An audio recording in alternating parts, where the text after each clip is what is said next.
Hi, ಇದು ಸೋಮವಾರ ಸಂಜೆ 2 ದಿನದಿಂದ ಯಾವುದೇ ವೀಡಿಯೋಸ್ ಹಾಕಿರಲಿಲ್ಲ. ಸೊ ರೀಸನ್ ಇಷ್ಟೇ, ಊರಿಗೆ ಹೋಗಿದ್ವಿ. ಅಲ್ಲಿ ಒಂದು ಬರ್ತ್ಡೇ ಫಂಕ್ಷನ್ ಇತ್ತು, ಅದಕ್ಕೋಸ್ಕರ ಹೋದ್ಮೇಲೆ ಅಲ್ಲಿ ಕೆಲವೊಂದು ವ್ಲಾಗ್ನ ಮಾಡೋಣ ಅಂದ್ಕೊಂಡ್ವಿ.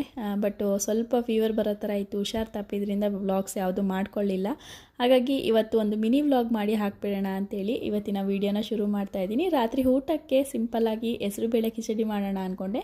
ಬೇಳೆ ಕೂಡ ಕಡಿಮೆ ಇದ್ದಿದ್ದರಿಂದ ಹೆಸರುಬೇಳೆ ತೊಗರಿಬೇಳೆ ಎರಡನ್ನೂ ಮಿಕ್ಸ್ ಮಾಡಿ ಹಾಕ್ತಾಯಿದ್ದೀನಿ. ಎರಡೇ ತರಕಾರಿ ಇದ್ದಿದ್ದು, ಹಾಗಾಗಿ 2 ಬೀನ್ಸು ಹಾಗೆ ಕ್ಯಾರೆಟನ್ನು ಯೂಸ್ ಮಾಡ್ಕೊಂಡಿದ್ದೀನಿ. ಈ ರೆಸಿಪಿನ ನಾನು ಸುಮಾರು ಸಲ ಯೂಟ್ಯೂಬಲ್ಲಿ ಶೇರ್ ಮಾಡಿದ್ದೀನಿ, ಹಾಗಾಗಿ ತುಂಬ ಡೀಟೇಲ್ ಆಗಿ ಏನು ತೋರಿಸ್ಲಿಕ್ಕೆ ಹೋಗ್ತಾ ಇಲ್ಲ. ಹಾಗೆ ನನಗೊಂದಿಬ್ಬರು ಕಮೆಂಟ್ ಮಾಡಿದ್ರಿ, ನಿಮ್ಮದು ಕುಕ್ಕರ್ ಬ್ರ್ಯಾಂಡ್ ಯಾವುದು, ಹಾಗೆಯೇ ಸ್ಟೀಲಾ ಅದು ಅಲ್ಯೂಮಿನಿಯಮ್ಮ ಅಂತೇಳಿ. ಅದು ನಾನು ಯೂಸ್ ಮಾಡ್ತಿರೋ 2 ಕುಕ್ಕರು ಕೂಡ ಸ್ಟೀಲ್ ಕುಕ್ಕರೇನೆ, ಎರಡೂ ಪ್ರೆಸ್ಟೀಜ್ ಶಾಪಲ್ಲೇ ಬೈ ಮಾಡಿದ್ದು. ಅದರಲ್ಲಿ ಎಕ್ಸ್ಚೇಂಜ್ ಆಫರ್ ಇರುವ ಟೈಮಲ್ಲಿ ನೋಡಿಕೊಂಡು ನಾವು ತೊಗೊಂಬಂದರೆ ತುಂಬಾ ಒಳ್ಳೆಯದು ಅಂತಲೇ ಹೇಳ್ಬೋದು.